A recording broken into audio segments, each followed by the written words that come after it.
All Kerala management school association nursery teachers training programme സംഘടിപ്പിച്ചു. ജില്ലാ president M Sasidharan നിലവിളക്ക് കൊളുത്തി ഉദ്ഘാടനം നിർവഹിച്ചു.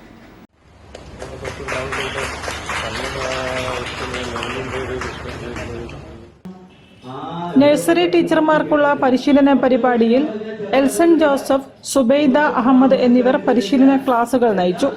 All Kerala management schools association ജില്ലാ പ്രസിഡന്റ് എം ശശിധരൻ ഉദ്ഘാടനം ചെയ്തു.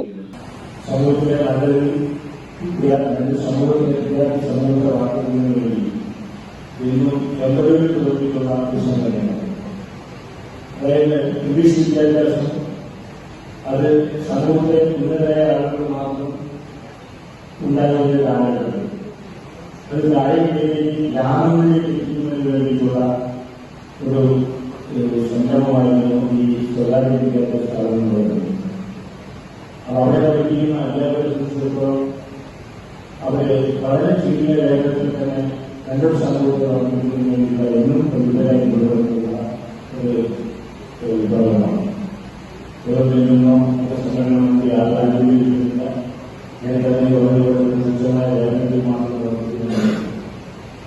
വൈസ് പ്രസിഡന്റ് രാജീവ് കുറുപ്പ് അധ്യക്ഷനായിരുന്നു.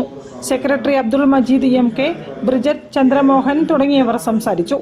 സിറ്റി പോലീസ് കോഴിക്കോടിന്റെ നേതൃത്വത്തിൽ നടത്തിയ ലഹരി വിരുദ്ധ ബോധവൽക്കരണ ക്ലാസിന് ജനമൈത്രി ജില്ലാ കോർഡിനേറ്റർ ഉമേഷ് നന്മണ്ട, കസബ ജനമൈത്രി ബീറ്റ് ഓഫീസർമാരായ രതീഷ് PK, ബിനീഷ് PV എന്നിവർ നേതൃത്വം നൽകി. News bureau, Kozhikode. സഫീർ ഗ്രൂപ്പിന്റെ കേരളത്തിലെ ആദ്യത്തെ ഹോസ്പിറ്റാലിറ്റി